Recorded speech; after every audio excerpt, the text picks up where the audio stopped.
Halo teman-teman semuanya, perkenalkan nama saya Yovani Pitanova dari Universitas Maritim Raja Hyaji, program studi Teknik Elektro. Di video kali ini saya akan menjelaskan sedikit tentang pemrograman, di mana untuk pengaruh frekuensi pada proses sampling, kemudian pengaruh frekuensi pada audio, dan yang terakhir adalah efek aliasing audio. Di sini kita langsung saja pada programnya. Di sini saya telah membuat 3 program. Yang pertama itu untuk pengaruh perubahan frekuensi pada proses sampling signal. Untuk programnya di sini saya jelaskan terlebih dahulu. Di sini untuk menampilkan sinyal kita membutuhkan library NumPy. Di sini saya tambahkan NumPy SNP. Kemudian untuk memplotting di sini kita butuhkan library Matplot. Nah, untuk proses perubahan frekuensinya di sini kita tambahkan untuk fs-nya bernilai 12. Kemudian untuk periode waktunya di sini dalam rentang 0, fs dibagi fs. Kemudian untuk sinyalnya dari frekuensi np dikali sin, kemudian 2 dikali npp dikali t dikali 2. Nah, kemudian di sini kita lanjut pada proses plotting atau untuk sampling, yaitu PLT subplot 211 yang artinya 2 dikali 1 atau penggabungan. Kemudian ada PLT stem di sini berfungsi untuk mengubah signal menjadi bentuk diskrit, yang dimana untuk sumbu X-nya adalah T dan yang sumbu Y-nya adalah nilai sinyal 1, yaitu dari frekuensinya. Nah, kemudian untuk aksisnya atau rentangnya di sini dimulai dari 0, 1, negatif 1,2, dan 1,2. Kemudian untuk judul dari bentuk sinyalnya adalah sinyal 1, dan yang terakhir adalah PLT show. Di sini digunakan untuk menampilkan gambarnya. Nah, di sini kita langsung saja untuk variasikan perubahan signal. Di sini kita ubah terlebih dahulu untuk sinyal 1. Saya variasikan 4. Kemudian kita copy paste untuk sinyal yang kedua. Di sini kita ganti menjadi 6. Kemudian untuk judulnya kita ganti jadi sinyal 2. Nah, di sini untuk fs pertama di sini saya gunakan bernilai 12. Di sini kita langsung run saja. Nah, ini untuk tampilan dari sinyal 1. Kemudian kita run untuk sinyal 2. Nah, di sini untuk sinyal 2-nya. Nah, di sini saya akan jelaskan untuk pengaruh dari perubahan fs terhadap sampel, yaitu jika sampelnya bernilai sedikit, maka rentang yang akan ditampilkan pada gambar sinyalnya akan semakin berjarak. Di sini saya akan coba untuk merubah fs-nya menjadi lebih tinggi, 16. Kemudian ini kita rubah.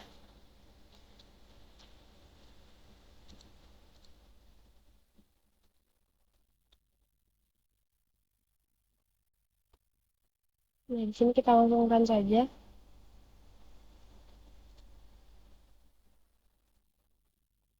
Nah, di sini telah tampak untuk gambarnya. Di sini tidak ada perbedaan yang terlalu jauh ya antara sinyal 1 dan sinyal 2-nya, dikarenakan angkanya cuma saya tukar. Di sini kita coba ganti menjadi 8. 4. Kemudian untuk fs-nya kita ganti lagi menjadi 18. Kemudian kita run. Ini untuk sinyal 1, dan kemudian ini untuk sinyal 2.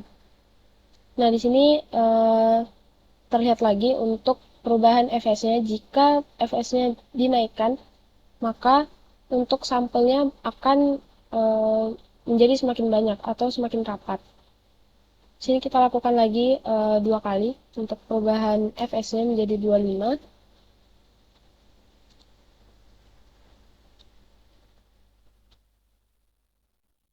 Dan di sini kita ganti fs-nya menjadi 30.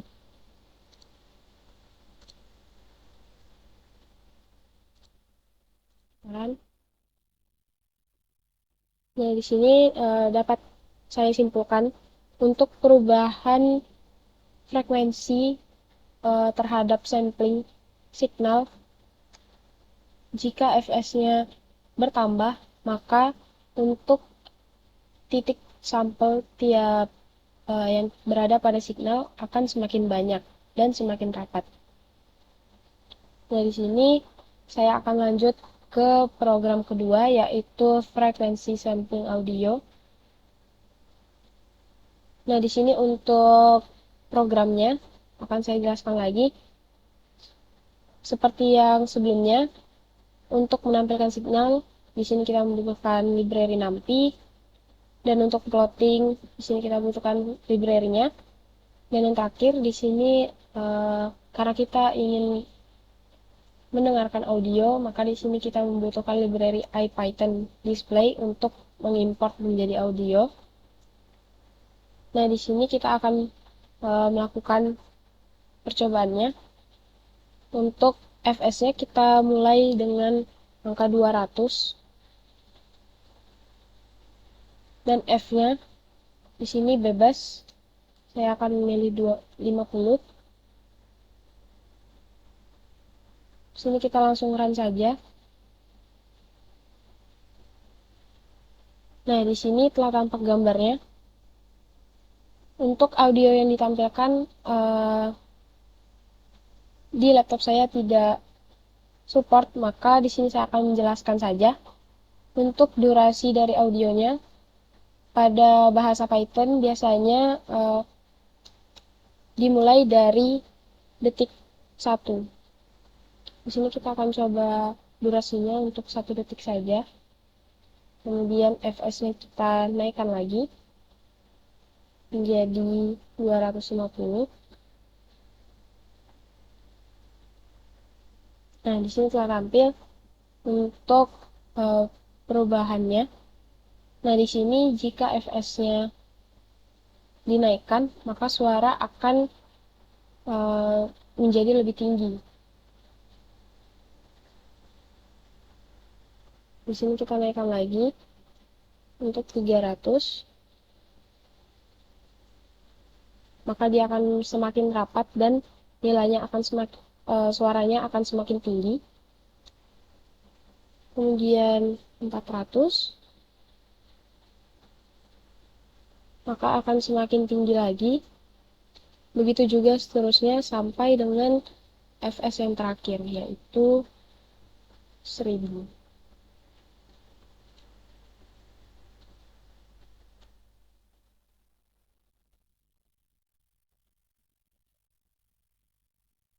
Jadi dari program ini dapat saya simpulkan bahwa untuk pengaruh perubahan frekuensi pada sampling audio, jika nilai fs dan nilai f-nya itu bernilai semakin tinggi, maka suara yang dihasilkan akan semakin tinggi juga, dan untuk gambar dari signalnya akan semakin merapat. Sekarang kita akan lanjut ke efek aliasing audio.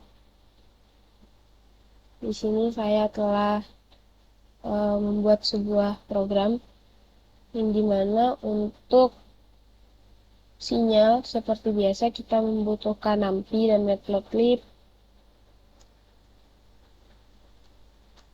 Setelah itu kita run.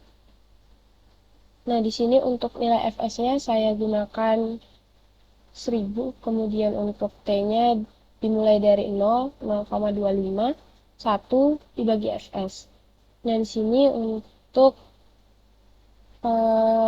aliasing audionya, di sini saya menyiapkan 6 suara, yang dimana untuk rumus dari frekuensinya itu 2 dikali NPP dikali 300 dikali T, kemudian divariasikan dengan dikali 100, kemudian dikalikan 240, 230, 190, dan 614. Nah, di sini ada variabel 0, yaitu untuk memberikan jarak pada suara-suara yang telah saya masukkan dalam satu variabel. Nah, di sini saya menambahkan 3 variabel lagi untuk menghasilkan suatu sinyal atau penggabungan sinyalnya. Untuk audio 1, di sini saya menggunakan fungsi ConceptNet, yaitu di sini saya menggabungkan tiga audio, yang dimana dari sinyal 1, sinyal 2, dan sinyal 3. Dan di sini ada 0 untuk memberikan spasi pada suara-suara tersebut. Nah, kemudian untuk audio 2, di sini saya variasikan sinyal 6, kemudian sinyal 2, dan sinyal 3.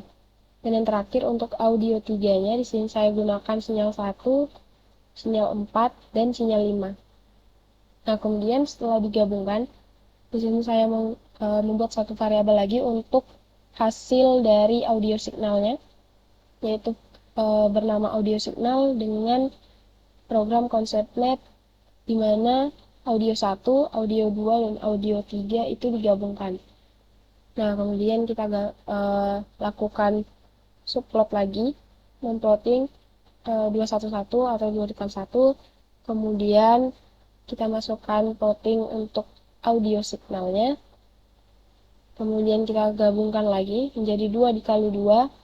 Setelah itu untuk penampilan gambar signalnya, kita menggunakan PLT stem, dan yang terakhir PLT show untuk menampilkan gambar signalnya. Di sini kita langsung run saja. Nah, di sini telah tampak untuk penggabungan sinyalnya, dan dimana untuk suaranya itu ini untuk audio signal 1, kemudian 2, 3, 4, 5, dan 6. Nah, di sini untuk frekuensi dikali 300, kemudian 100, kemudian 240, 230, 190, dan 614. Nah, di sini kita akan variasikan untuk fs-nya. Di sini saya gunakan 14.000.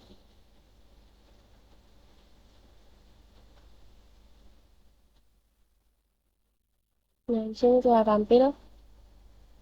Jika fs-nya besar sekitar 14.000, maka suara akan semakin tinggi. Sama dengan pengaruh frekuensi sampling audio yang sebelumnya. Jika semakin tinggi fs, maka suaranya akan semakin tinggi. Di sini saya akan variasikan menjadi semakin rendah, yaitu 10.000.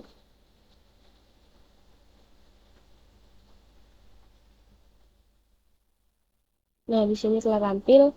Untuk suaranya akan lebih rendah dari frekuensi yang 14.000. Kemudian 4.000, kita coba. Nah, di sini terlihat semakin renggang. Nilainya juga akan menyebabkan suaranya semakin rendah dari frekuensi yang awal tadi. Dan yang terakhir kita variasikan dengan 700. Nah, suaranya akan semakin renggang.